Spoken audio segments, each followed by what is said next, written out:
to join up to the scheme. For every survivor who has an application against one of those institutions, clearly that is unacceptable. So tomorrow we'll be naming those institutions and taking further action to make sure that they understand how really serious the federal government is about making sure that people who have a history of working with children are doing the right thing. But will the threat to name and shame be enough to push institutions to sign up? And if they don't, what more will you do to make them? The federal government has a number of levers at its disposal, whether they be taxation levers, whether they be financial levers, and tomorrow I'll be announcing what the federal government intends to do in relation to those further levers that we have. But the states and territories equally have levers, and I'll be discussing the levers that they intend to use against these institutions that are refusing to join at a meeting of the Redress Minister Scheme on the 8th of July.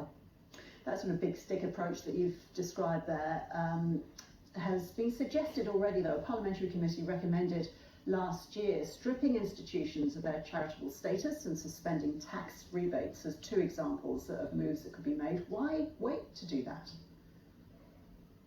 Well, we always said to institutions that they had until the 1st of July or the 30th of June to join up to the scheme. So we've been working in a proactive way with these institutions to try and get them to join. And I have to say that in the majority of cases, the institutions have seen their responsibility and have joined the scheme. In fact, we've seen many institutions have started the onboarding process just in the last few days after the Prime Minister and I wrote to them explaining that we really did believe that they had an absolute obligation to join. So tomorrow I'll be making the announcement about what the government intends to do going forward, and hopefully that will be sufficient for these institutions to understand how very serious we really are about making sure that they take their responsibility seriously. Swimming Australia this morning signed on to the National Redress Scheme, but you have struck a deal with the Australian Olympic Committee allowing them another 6 months to engage with the scheme. Why should some sporting bodies be given more time to sign up, and why should survivors have to wait longer than they already have? We haven't given them extra time to sign up. What we've recognised that over the last few months during the coronavirus pandemic, that there have been some additional difficulties that organisations have found.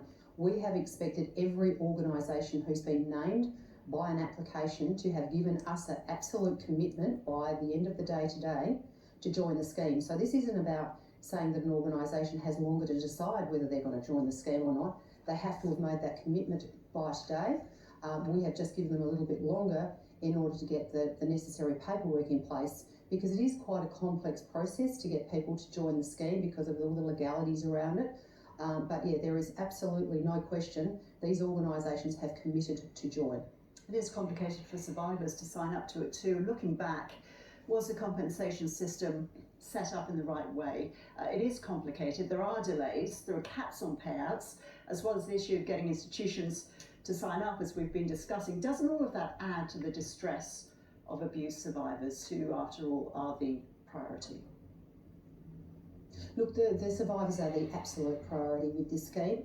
It has been a very complex scheme to stand up for a number of reasons. One is that it's a voluntary scheme, and that was the only way we were able to get the institutions to agree to be part of it and the states to be part of it was through a voluntary scheme. So it has been quite a complicated process to get these organisations on board, but as I said, most of them have joined, which is very good news for survivors.